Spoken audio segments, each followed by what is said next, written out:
Hello, everyone, and welcome to Snap Judgments, the official podcast of Marvel Snap Zone.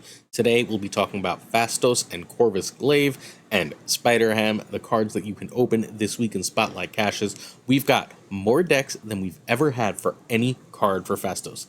I think I've got like 20 decks for Phastos. I went a little crazy here. So if you want to know how to start with this card or whether you should even open for it, this is the video for you. Plus, we've got some Corvus decks, some Spider decks, and more. But we also want to let you know that the third season of the Snap Judgments League is kicking off in just a couple of weeks on July 8th. With the new season kicks off the Snap Judgments League Season 3. This is a tournament where you play one game a week, where in pods of about 30 with a bunch of...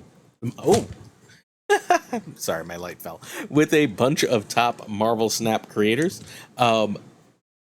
You make the top 8 in your pod. You can win a season pass from winning your pod, and then the top 8 has a bunch of different prizes. One game a week. This way, we're not overwhelming anyone. I know you're probably a busy adult. Everyone's got a lot going on. If you ever wanted to try Marvel Snap competition, this is your chance. Check the Snap Judgments League Discord at the very bottom of the description to this video in order to join and check it out. Before we get to our new cards, everyone doesn't always buy the new cards, so I like to show you a deck. For those of you who are just here, this is Sersi's Knighthood. This is from our friend FaThorNewman. Father is an old friend for those of you who've been watching for a long time. He used to do a bunch of different series on his Twitch stream, and life got busy, and he was forced to stop for a while. He should be Twitch streaming later this week, so I want you to do me a favor and go follow Father. I will be giving away a season pass on his first stream. So this is his deck. This is a lovely Black Knight Sersi deck that has a million different playlines. It's very strong and very cool. You can find Father at twitch.tv/FaThorSnap. For this deck, Cannonball can be Shang-Chi. You lose a bit, but not too much. Annie can be Lady Deathstrike, and Blade and Sersi are both needed. Excuse me. Black Knight and Sersi are both needed, not Blade. Obviously, Blade is needed. But you have Blade because you played the early series. Black Knight and Sersi are the needed high series cards. This is a perfectly playable deck outside of that. Let's show some love to Father. In addition, Father is going to be a father. He just told me he and his wonderful wife Z are about to have a baby. So let's show some love. Let's make sure we go on to FaThorSnap, F-A-Z-Z-E-R Snap, on Twitch and show him some love. Send congratulations from me to our friend having his first baby, and who also just so happened to build a sick deck. I know someone's like, you just featured him because he's having the baby.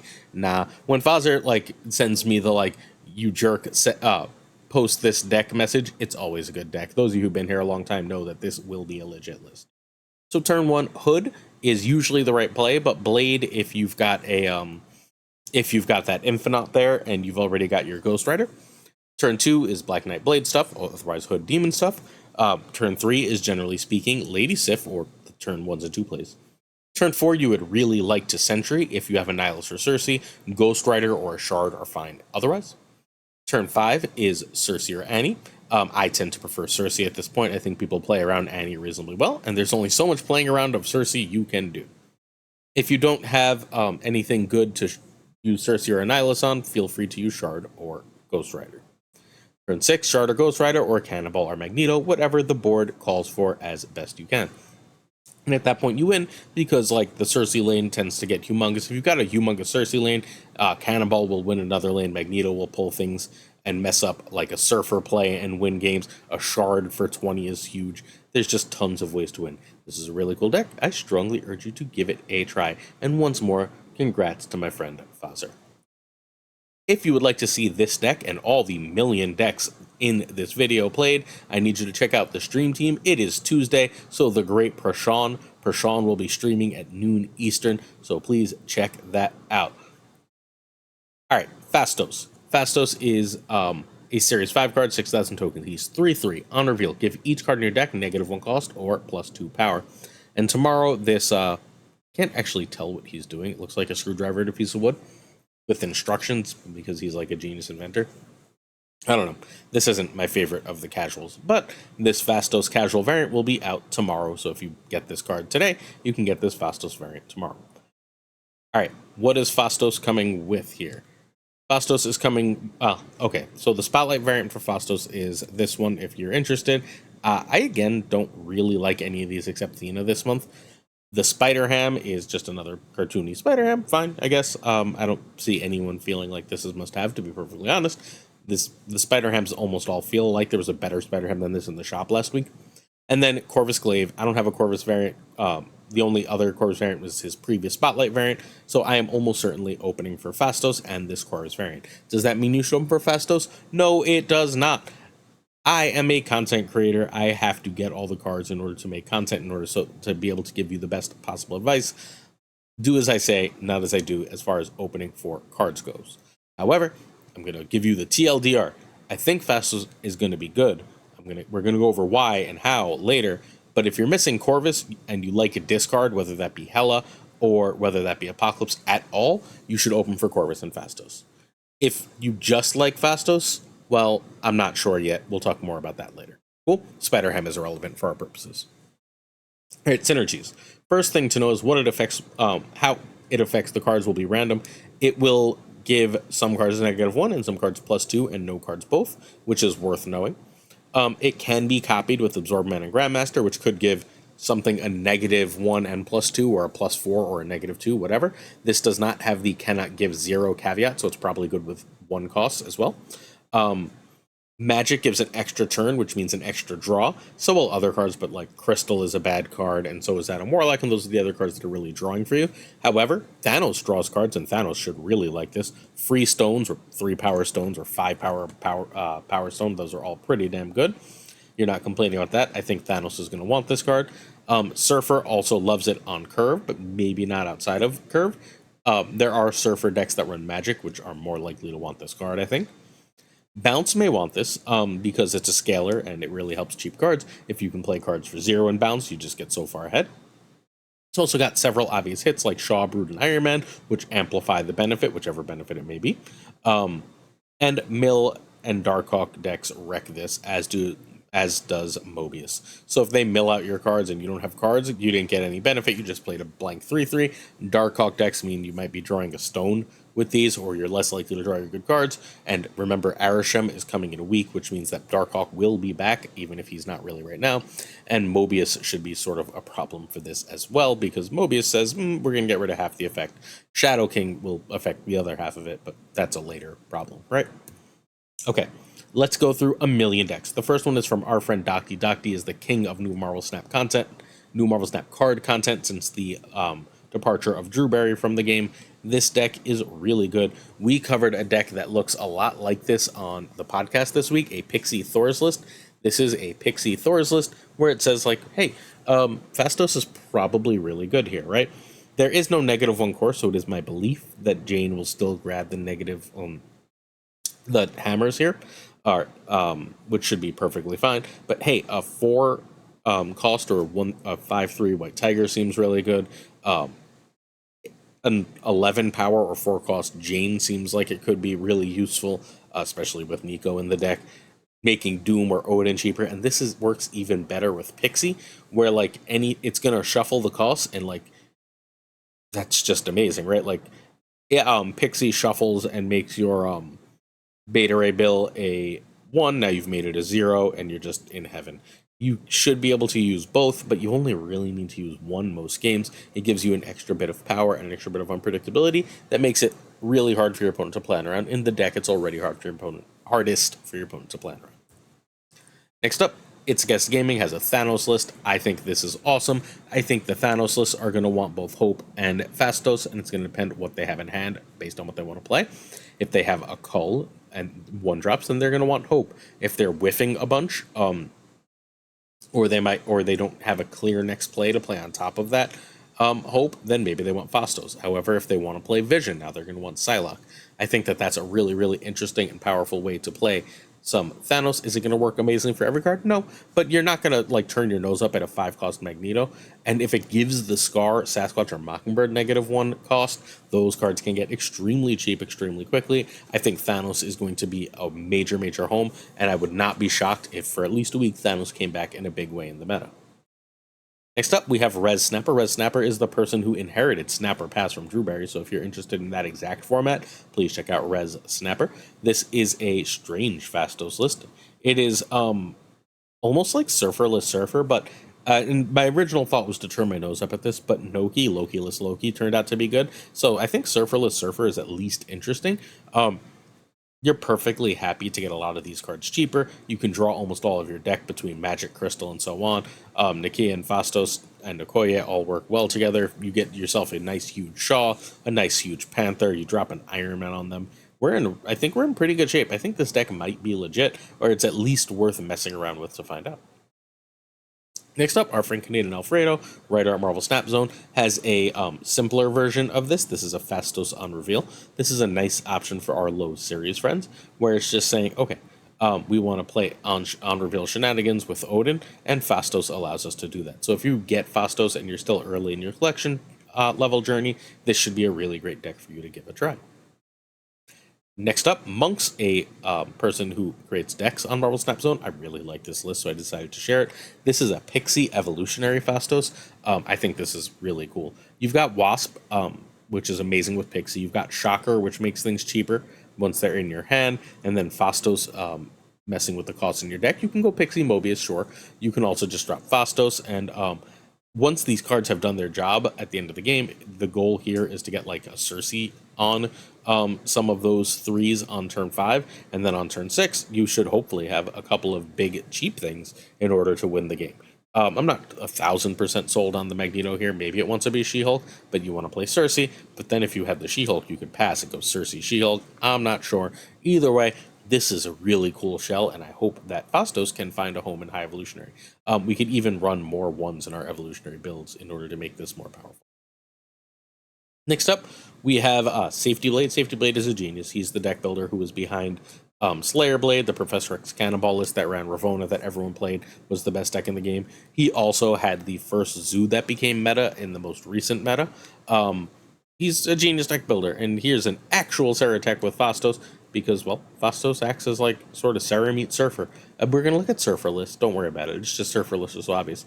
But if any of this stuff gets cheaper, right, like plus Sarah, that's -2 on anything. We saw how powerful that was with Zabu. Or even the +2 power is really huge, like a 2/8 Maximus, a 2/5 Jeff, a 3/7 Nocturne. All of these things are incredibly, incredibly strong for this list and make it worth giving a shot to. Next up, we've got Bounce. I don't think this is going to be the home, but I'm definitely going to try it because you know I love Bounce. But this is basically saying, if you make any of your ones free with Phastos, you're in heaven, right? A free one is amazing. Giving +2 to your ones is likewise great. Having Angela or Hitmonkey or even Beast or Bishop start with an extra +2 is stellar. So I think this is worth checking out. Do I think this is great? My guess is this is not going to be the home for Phastos, but I definitely want to try it out. Like, all Bounce decks are at least playable right now. At least that's where my current head is at. I think Bounce is just in a good place, which makes Phastos a really hard fit because they want to be doing other things at the top of their curve right now. Alright, told you we'd get to Surfer. So this is based on our friend Gregor2424, another member of the Stream Team's Silver Surfer list. This is... Oh, no, excuse me. But look at that one list. I saw the Toxic Surfer. This is not a Toxic Surfer. This is the one that I have that's based off Yo Woody MJ's. So what you want, this is just saying Phastos is a really great brood target. If you can go Phastos, Brood, Zorbaman, Surfer, you're in heaven, right? Like if you hit that Brood, or if it makes Brood cheaper and you can do that later, you're just perfectly well set in order to win the game. That also gives you a super cheap Mockingbird.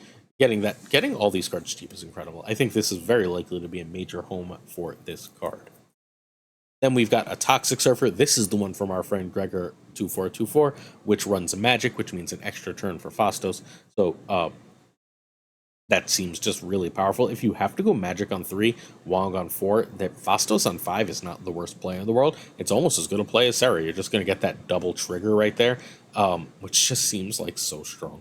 Right? Like if you're triggering Phastos twice, it's amazing. You can also, in a pinch, go Phastos Absorbing Man and still have just a ton of regular Surfer power game, even if you don't end up playing Magic that list. It gives this list a whole nother way to win, which I think is just incredibly, incredibly strong. This is the list that gets shot at like 30 power, and Phastos gives you an extra way to do that too. Next up, Next up, we've got Buffing Surfer. I decided to try this list without the toxic stuff. and this is what I came up with. It's basically saying Gilgamesh and Phastos have at least some synergy. If I've got magic, I can drop an Odin on Phastos or Gilgamesh in order to like damn near guarantee a win. I think there's better versions of this, but I think this is at least cool enough to be worthy of a shot. Zoo will really like Phastos. This is King Venom's list. King Venom is Brazilian / Portuguese speaking player, and if you just get ones for free, you're perfectly happy. You're also not like sad with this list for any buffs with Gilgamesh, and you're not sad to make like Blue Marvel a 5/5 or Kazara 4/6. Those are all extremely powerful plays. You do want Shadow King and Zoo right now because I don't know how much you've been playing, but Angela and Thena in that new deck that won the Snap Judgments League, check yesterday's video, are absolutely everywhere. So you're going to want Shadow King, but Phastos gives you potentially the ability to get enough more power to compete with those lists. Our friend Phil Woodward had this Zoo deck a million years ago that we loved and climbed he climbed like 40,000 ranks with it. We climbed a ton with it. I loved this list. So we cut a 1-drop. I think we cut Electra here and just said, okay, so you only play Sunspot early. All your other ones are late game plays here. So if you get Phastos down on 3, right? You go Phastos, then you go Khazar, right? And then you go Black Swan. And then you go all the ones with Bishop and Hitmonkey or Strong Guy and Hitmonkey, and you just put a shit ton of power on the board, enough to hopefully win a bunch of games. You need Black Swan, and Phastos is only probably good on 3, but there's a decent number of games where you just don't have a play on 4 with this list, where you're just sort of dropping Strong Guy because, well, you don't have to drop Strong Guy because now. If you don't have Khazar, you can just drop Phastos and say anything it hits is good for me. Oh, there's also the benefit of if it hits Black Swan, if Phastos gives a -1 to Black Swan, Strong Guy, or Bishop, you can play those two together on turn 5, which is really strong. I think this is like a real home. I think this is a real deck that has some serious potential. All right. Our friend Spyro has a Patriot Pixie list. I basically went through and was like, what list likes Pixie that also likes Phastos? Well, this list that's running Patriot and Gilgamesh seems an awful lot like it would like Phastos, because making any of these cards cheaper is incredible. In particular, I like the idea of an Onslaught or Ultron that costs 1 less, because I can go turn 4 Patriot, turn 5 Onslaught, turn 6 Ultron, or vice versa, in order to win a game, which seems incredible. Pixie gives you much of the same option here. Gilgamesh just gets huge. If you can make Gilgamesh like cost 1, you're in heaven. I think this is pretty cool too. Am I sure about Phastos here? No. But I think this is, again, worth testing. Patriot is still a shit ton of power all over the board. Next up, we have Safeties, the One Piece. This deck just likes buffs. This is one I'm pretty sure it doesn't want, because you don't want to go Ravonna into Phastos, right? You want to, if you're playing Ravonna, you want that Ravonna buff. So, like, Phastos is here for when you miss that Ravonna. If you miss that Ravonna, you can drop Phastos and then get a chance for some more insane shenanigans going forward. Also, just getting a 0 or cheap cost thing into a lane before you play Namora can be really, really good, and I think it might have some value there. All right. Bishkona hit top 4. Bishkona hit top 4 in the tournament. This is the other place I'm planning on trying basically immediately. There was Killmonger in this list. I think Zoo is gone enough that we don't need Killmonger right now. But I think we do need Mobius. I think Mobius is an incredible card. And I'm going to add Phastos to this list just because, like, I want to be able to play 2 cards a turn consistently. And if I drop Phastos on 3, I feel like I'm much more likely to do that. If I can do that, I feel like I'm going to win the game. And this list gives me a great chance at doing so. I think this is legit. This freaking almost won in the top 4. It lost largely because Shadow King was being a jerk and hiding at the bottom of the deck. This is a really, really powerful list. I think Phastos is damn near a must-have in it once it comes out. Again, like, if you can play Phastos on 3, Thena on 2, Phastos on 3, right? And then you go Nocturne that now costs 2 with Thena. Or just a 7-power Nocturne. Or a Thena that starts with a 3. Or an Angela that starts with a 2. That's their first trigger for free, right? That's really, really great. I think this is a legit list. This is, again, one of the lists I'm starting with tomorrow. Again, you see what I mean about Phastos? It's got so many homes. Hey, how about some junk? Would junk like it? Yeah, you'd like a gigantic Mysterio, a Widow that can play for a 2/8 or a 1/6, right? Like, these all seem good.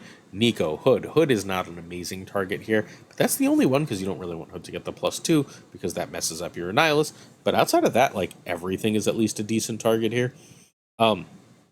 Phastos, again, just makes an excellent Sersi target. Sersi as a 4/7 or a 5/9, both just make that card incredibly overpowered, and that's one of the things I'm going to be looking to do with the card. I think this is, again, another realistically powerful home, as is the Pixie Junk Phastos. This one is, I don't know about this one. I'm not 100% sold on the Goliath. I think Goliath has some power, but I think we're probably better off picking a different top-end card. But look, Goliath that gets cheap from Pixie is going to be stellar, and that's basically what this list says. I can do a bunch of shenanigans with this and pull it off. Like perhaps Annihilus becomes later Deathstrike, and Goliath becomes Death, and then you can just kill your stuff if you don't have Sersi, and make yourself a nice cheap Death, and that could be the other way you do things. I don't know. Either way, this list should be very, very good. All right, we're almost done. I think there's one more after this. This is Double Up Makari Phastos. I've loved this style of list. I've been having a really, really good time with it. I largely play the Ravonna version. That version won't work with Phastos. But hey, if you go Mysterio, Phastos, Moon Girl, whatever you draw, you're perfectly happy with, right? You just get the double ups. You skip. You go Mockingbird, Mockingbird, She-Hulk, She-Hulk. You're in heaven. You win, right? Or like you're doubling Sage, and then you just do the double Sage at the end. Sage that starts with 2 or costs 2 is insane. If, like, God forbid you get Quinjet out first, this list seems like it's incredible. And again, worth trying. This is based on, again, the Yo Woody MJ shell for this list. Last one. This is like the one I was saving for last because it's wild. All right. Phastos has anti-synergy with Green Goblin. Let's get that out of the way right now. If you Phastos and Green Goblin gets +2, you're sad. Everything else is a positive. In particular, if you get Galactus to 5 with Phastos, that's amazing. If you get Galactus to 7 power with Phastos, that's amazing. People are not playing around a 7 power Galactus right now, right? Those of you who've been playing long enough should recognize how powerful Galactus was when he was 7, and how often that was actually backbreaking and still game winning. He had to be lowered to 5. Well, let's put him back to 7 ourselves, or make him a 5/5. I'm pretty happy with a 5/5 Galactus that I can follow up with a null. That seems really good too. And hey, sometimes you won't hit Galactus, and you're just going to have to be like, I guess I'm just going to play a win with Iron Man and Red Hulk, or Iron Man and Shang-Chi. That's perfectly fine too. I think I want Sersi with this list, but I'm not 100% sure. I'm also going to send this to some Galactus players to see what they can come up with, because there's something here that's going to be absolutely backbreaking, and I cannot wait to find it. I'm pretty sure Phastos is secretly a Galactus card. Yesterday I promised you a hot take. That's the hot take. I think Phastos is going to be sick in a pure Galactus shell. All right, final thoughts about Phastos. Does he look good? Excuse me. So the first thing to note is every card they release is good. Makari was good. Thena was great. Nocturne was incredible. Almost every card they release is somewhere between good and completely incredible. So Phastos is going to be good. If you buy this card, if you really like this card, if you go, oh my god, that's a lot of decks, this is interesting, you will find homes for this. You see how many decks there were? And like, there's some homes that are obvious, like Surfer and Zoo and so on, are just like, they're gonna be good homes for him. However, I can see it taking a little bit of time, especially because we know what the best deck is. We featured in yesterday's video, and Phastos does not go in that. So I can see him being slept on while we wait for that. So my initial impression is that he's going to seem good, but not incredible. This feels like a Sage situation to me. It's early, and I could be wrong, but that's what this feels like at this point. Let's wait and see until Friday. Let's look at these last cards before I give you the full spotlight breakdown of what you should do with these cards. All right, so first we have Corvus Glaive, 3/5, Series 5, 6,000 tokens. Unreveal, discard 2 cards from your hand to get +1 max energy. If you need Corvus and want to play Corvus decks, just open this week. If you've been missing these Hella decks and you want to try them, it's still really powerful. It can still get you infinite. Just open. You will not be sad. Do it now. All right. We're going to start with the Dracula discard. This Dracula discard really does want Corvus. That extra energy is huge, especially if you end up with Helicarrier. But at the end of the game, it can also let you play MODOK and Morbius, or MODOK and Collector, which is incredibly strong with Helicarrier, right? Like, that can still make a huge Collector. You can rediscard a whole ton of extra cards for a ridiculously big Morbius, while also playing another 8 power, while keeping Dracula out with an Apocalypse. There's just a ton of power. Corvus is a requirement or close enough for this list. Meek is not, but Proxima probably is. So if you have Proxima and you're like, I'd like to try this list, then you need Corvus. You also need Corvus for basically every Hela list now. For a while, Corvus was out of Hela or wasn't in the best Hela. Husky Puppies, shout out for the best Hela, the one that was in the top 5 last season. But that was the Colleen weird one. But that deck died because that deck wasn't using Hela to put a bajillion cards in play, and the -2 power to each card sort of ruined it. Well, this version of Hela does not give a shit about that. It just wants to play the biggest damn things all over the place, and Blink gives it that extra consistency it needs to do so. Corvus is a requirement. You need that extra energy. You need that extra discard. You have to have it for current Hela. This is the Black Knight version. Again, you're fine with either one. This is Black Knight but no Blink. The other one is Blink but no Black Knight. They're all great. They're all about tier 2 lists that can get you to infinite, that can climb, that are very, very strong. So feel free to check them out. Whatever you would like to do but you need Corvus Glaive to do it. If any of these lists look good to you, then you need Corvus. I don't know how to be somewhat clear with that. There's also Corvus Thanos lists, but I don't think they're real anymore, just for the record. All right, our other card, Spider-Ham, 1/1, Series 4, 3,000 tokens. Transform the leftmost card in your opponent's hand to a pig, keeping its power and cost. This is a fine card. It goes in several decks. It's not required in any of them. Here's a cool deck that it goes into. For this list, you're perfectly fine making it Yellow Jacket. You're perfectly fine making it Core. You're perfectly fine making it any good one with an on-reveal. It works great. You're basically using it to bounce around Werewolf and be bounced back to him Beast and then be free to play with Werewolf. That's the whole point of this card in this list. But Owie did hit top 4 with Spider-Ham in his list. If Agent Coulson comes back into the meta, and I fully expect Agent Coulson to come back into the meta because of all the Mockingbird and Sasquatch everywhere, then this deck gets worse, and Spider-Ham gets unplayable. But for now, he's quite good. Next up, we have a Pixie Junk list.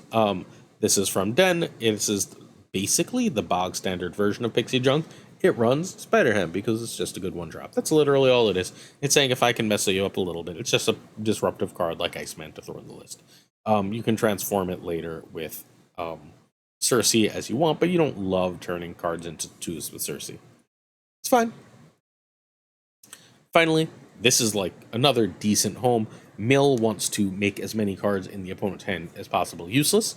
That's what Dr. Octopus and Spider-Ham are for. And then it wants to get rid of the cards in the deck.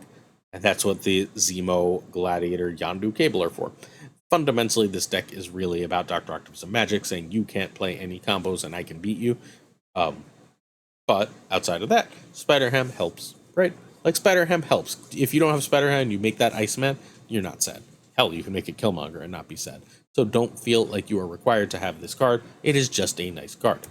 All right, ready? Should you open this week? If you need Corvus and have any interest in discard, yes. Just open. Open for both Phastos and Corvus. Enjoy. Spider-Ham is completely replaceable, but still nice to have. So, if you happen to get it on your way, you're not sad, but I would spend exactly 0 caches on Spider-Ham. If I pulled the other card I wanted, I would definitely not keep opening for Spider-Ham. I would open for Corvus and Phastos, but wait to see in any other combo. And let's remind you about Thursday, Friday, and Monday's videos. Thursday. First thing to know is we have an OTA. The OTA will change the context of the metagame, which might make Phastos way better, might make Phastos way worse. My working assumption would be it makes him significantly better. I assume if something's going to happen to any deck, it would be the Ravonna nonsense decks. And if those Ravonna soup decks that run Mockingbird and Sasquatch end up hit, then I would assume Phastos is better because Phastos does not go in decks with Ravonna. Cool. On Thursday, it will not have the updated context, but I will ask a bunch of top 10 players. We're talking players like Lamby Series, players like W, players like Sizer, players like .geo. I'll get their opinions on Phastos after 2 days. So I will have that for you on Thursday. On Friday, I will give you my weekend mission suggestion. Given that weekend missions are coming, do we think Phastos is worth it? This is still a small sample size, but then because weekend missions happen, everyone plays Phastos all weekend, and I'm able to, on Monday, give you a much stronger recommendation about how good or bad I think this card is, and whether you should open for it. So, generally speaking, wait until Friday. You don't get any real benefit unless you badly want that one weird casual variant by opening before Friday. wait till Friday. Let's see how good this card is by then, and then the decision can be made. Questions of the day, and then we're out of here. All right, so Yer wants to know how Shadow King works. All right, Shadow King works on permanent power. Basically, anything that triggers like Shadow King will work on it triggers Shadow King's ability.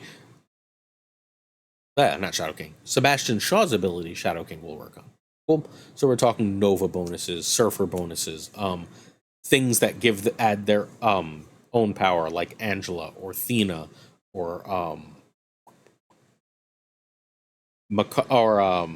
Phastos, or you get the idea, right? Muir Island for locations that do it. Anything that's an ongoing buff, it will not get rid of. So we're talking about, it'll hit Black Panther. So anything that's an ongoing buff, it will not. So like Devil Dinosaurs, Ronins, so on, it will not hit. It won't hit any of the locations that, like, if a card here is low and it gets +5, won't do that. Won't stop the Nidvalier for +5 for everything. It has to be a ability that doesn't just give a card their power. The card has to keep that power. Like, if you move that card, would it keep the power? If yes, then Shadow King hits it. If no, then it will not. So it works great against destroy decks, because it won't hit null, but it'll hit your Carnages, your Deadpools. Now, they can repower up those cards, right? So Shadow King, a thing I'll often do is I'll have like a 2-power Angela. If you drop Shadow King on a 2-power Angela, Angela doesn't go to 4, but Angela's going to trigger after Shadow King reveals and get back up to 2. It will not trigger permanently. The only real counter to this in the game, outside of like dropping Cosmo in that lane, is Luke Cage. Luke Cage says you cannot lower the gain power. Cool. Glad to help. Mike Giuliano wonders how many best decks there can be. So there's not 1,000% sure way to generally know the best deck in Marvel Snap. There's no like full deck tracking that like everyone agrees on shows the best. When I call a deck the best deck, I generally mean one of 3 things. This has won major tournament while performing near the top of the Infinite Ladder. This has hit number 1. I think if it won a tournament and it's near the top of the Infinite Ladder, I think it has an argument to be number 1. The other thing that I will call a number 1 deck is a deck that has hit number 1 on the Infinite Leaderboard. If a player who is not number 1 started playing a list that carried them to number 1, because you don't understand how few snap points you get for winning when you're that high, I think that generally means that deck has an argument for being the best deck. The third thing is the best deck is the common acclaim argument. There is also the deck that gets common acclaim as the best deck in Marvel Snap. That was previously Slayer Blade. The deck that ran Professor X, Cannonball, Ravonna, the Angela package. Cool. There's the popular acclaim best deck is not always number 1 on the Infinite Leaderboard. When Thanos was best, it wasn't always number 1 on the Infinite Leaderboard. Loki is, in fact, often number 1 on the Infinite Leaderboard, no matter what people think the best deck is, including last season when Slayer Blade was everywhere. So it is a complicated situation. However, the best deck usually fits 1 tournament plus near top with like a crazy win rate, hit number 1 from not number 1, or popular acclaim by everyone. Now, yesterday I made a video that I called the deck that won the Snap Judgment League tournament the best deck. Well, let's look at that deck.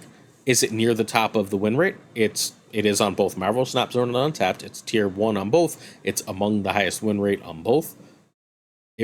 So it's got that going for it. It won a tournament. Yo Woody MJ is number 1 on the Infinite Leaderboard and has been playing it, as got him to number 1. And finally, it won the Snap Judgment League tournament. This is about as sure as we get that this is the best deck in Marvel Snap for at least the next little bit, unless something dethrones it or the OTA changes things. I think we know what the best deck is. Cool.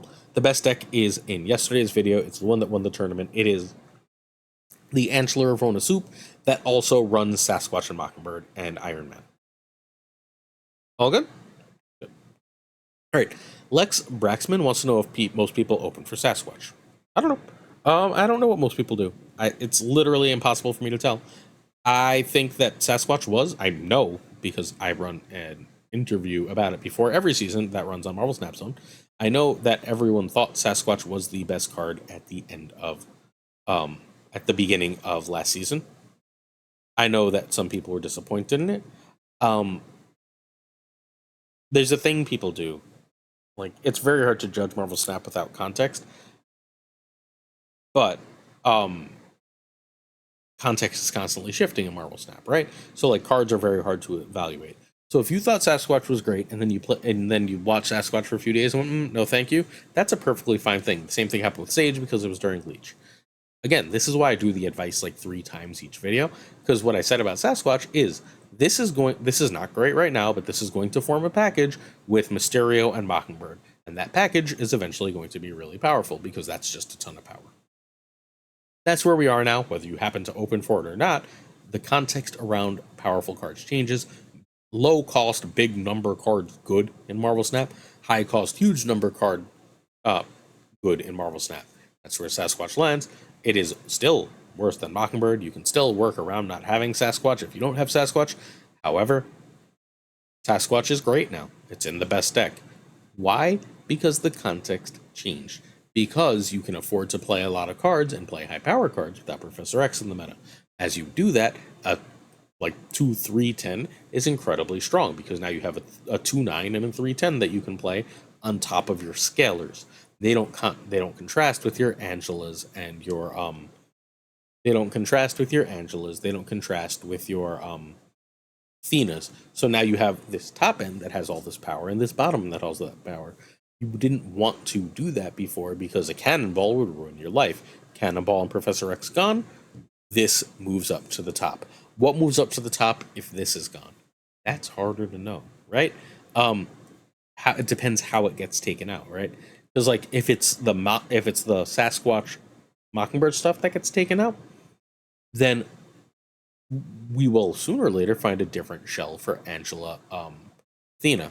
If Thena Angela gets taken out, we might have a different problem. Because now it might be Sersi, but does that Sersi shell keep running Sasquatch?